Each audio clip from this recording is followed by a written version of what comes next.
Does it ever seem like your ex just has the wrong idea about you or the idea about getting back together and you just kind of want to, shake them and get into their mind and just let them know, hey, this is actually how it is, not like this, crazy belief that you have about me. Let's just set the record straight. Well, in this video, we're going to talk about how to do that. We're going to talk about 5 misconceptions that your ex has about you and how to overcome them. And please stay tuned through to the end because there's a lot of stuff in this video that you're probably not going to find anywhere else that could be very helpful for you and your relationship. And you never know which of these things could be the one that really opens up the doorway of possibility for you and your ex.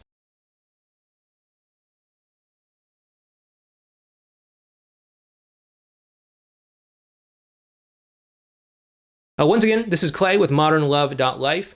So the very first misconception is that getting back together is just going back to the good old days, right? Now, again, don't get me wrong, there probably were some good old days between the two of you where you were laughing and having romantic things going on all the time and, maybe traveling together, sharing wonderful memories and doing all sorts of great things like that, right? I mean, we all have stuff like that, hopefully, with our partners. Otherwise, it's just a very sad experience, I would imagine. But, there's probably a great period of time that you had together, right? Whether that was for years and years or just a few months or just a few weeks, there's probably some like golden time that you had together.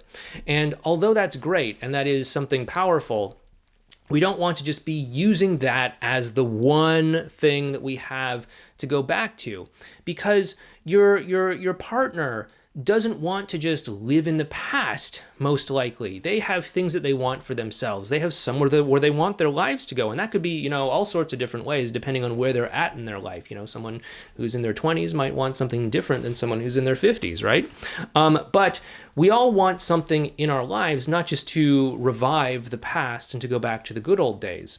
And so you really want to show them that it's not just about going back to the good old days. I mean, again, sure, honor that and acknowledge that and make that part of it, but show them something that's powerful in the present moment, or show them something that's powerful that could be there in the future for the two of you that can help you to get past this mistake of just thinking, oh, hey, the good old days is the best it's ever going to be, and that's really all that we have as the ceiling for how good things can be. But show them that it can actually be way better than that through some things that we'll be talking about later on. Now, the second misconception is that the relationship was broken for a reason. The breakup happened for a reason, right?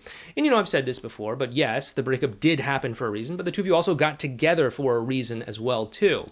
And it's just a matter of which one is stronger. But, admittedly, the breakup did happen for a reason. And, whatever that might have been, cheating, lying, betrayal, disrespect, lack of priorities, or whatever. We have to address that, and we have to demonstrate to them that even though the breakup may have happened for a certain reason, it's not as if we're just going to go back to the same relationship and repeat the problems again and again and again, right? Because that's obviously not a very good proposition for a lot of people. It's like, hey, I cheated on you, but you should come back to me so I can cheat on you again, and then we can break up again, and then I'll cheat on you again, and like that's not a good strategy. If that is your strategy, don't let that be your strategy. Let's just put it that way.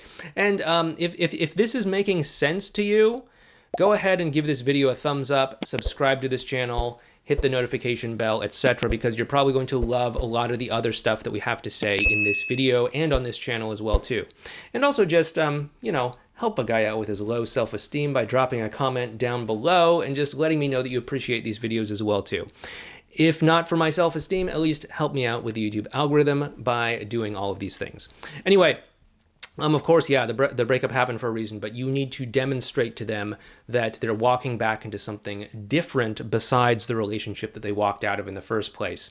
So this means really changing and showing them that there's something new happening, which leads us into our third misconception, which is that people often think that, others don't really change. It is true that some people can just get sort of stuck in some kind of stagnant place and they can just, live out the rest of their life that way, right? But people do change, obviously. That's the core of our work here with Modern Love. And it's something that I've been able to, thankfully, address in my own life as well, too. Back when I was a teenager in school, I was incredibly shy. The idea of being on YouTube and having, thousands and thousands and millions of people watch essentially me would have been very, very uncomfortable for me. And so I've obviously been able to grow into that role and to not be quite so shy anymore. So yeah, of course people can change. But the thing is, people have to change for the right reasons. Now again, I don't know what happened with you and your breakup in your relationship. I don't know all the details, most likely, unless we've had the pleasure of speaking at some point in the past. But if you do need to change something, go ahead and change it. Change it for the right reasons. If your ex needs to change something, that's a different conversation. We have to say, do they want to change it? Do they feel motivated to change it? Is it something that they want to do for themselves, right?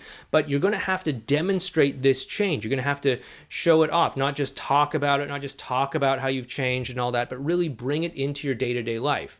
Sometimes people say like, hey, I'm not in contact with my ex. How am I supposed to let them know that I've changed? Well, just live your life as a changed person. And you will somehow be presented with an opportunity to get back in contact with them, or to accidentally run into them somewhere, or to communicate with them, or they'll communicate with you, or something like that. But energetically, as you start to change yourself, it's going to send out sort of, this is maybe a little bit woo-woo out there, but hey, that's kind of the kind of person that I am. But it's going to send out ripples into the world around you that says, hey, I'm no longer a shy person, or I'm no longer someone who's a workaholic, or I'm no longer someone who has issues with trust, or I'm no longer someone who is going to talk about you behind your back, or something like that, right?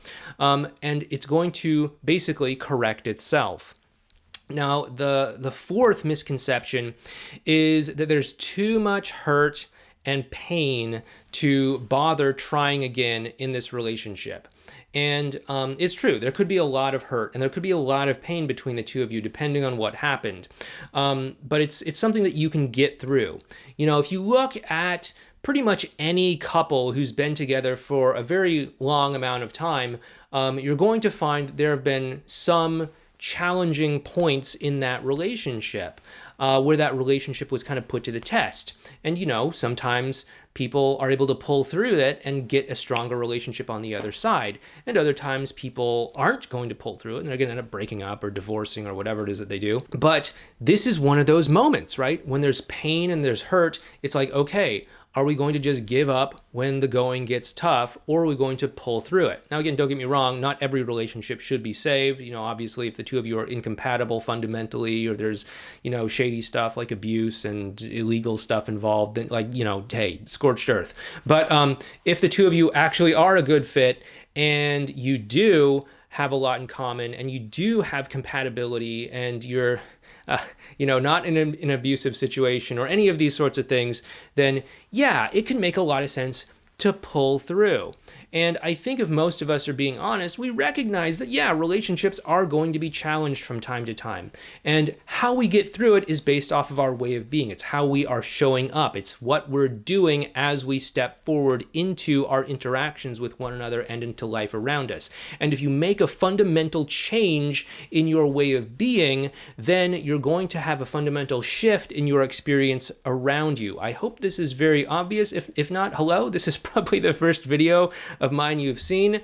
I hope you do subscribe because I think this could help you out a lot. Anyway, moving right along, the next misconception that your ex may have about you is that starting a better relationship would just be easier if I was able to do it from scratch, right? I can just throw away this relationship and meet someone on a dating app or a dating site or something like that, and it'll just be so much better, so much easier, right? Because it's just a blank slate. But that's not necessarily true. The big problem with this is that it causes us to overlook a lot of the positive qualities that our current partner has.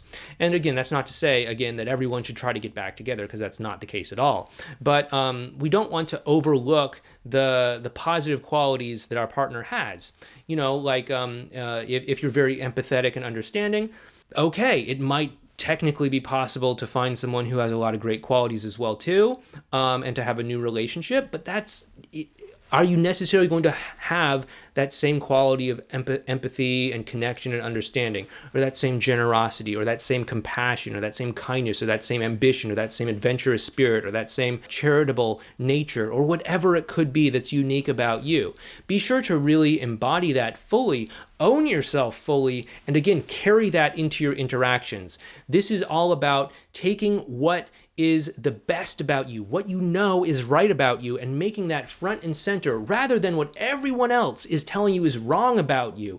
Everything on the internet, everything in magazines, everything on social media, everything in videos that says, oh, you're not alpha enough, you're not feminine enough, you're not masculine enough, you're not tall enough, you're not thin enough, you're not big enough, you're not short enough, you're everything, right? That you deserve to be loved for who you are. I hope you do. Because it's true. Even though I may not know you personally, as a human being, as a soul, with emotions and feelings, you do deserve to be loved. And I hope you know that.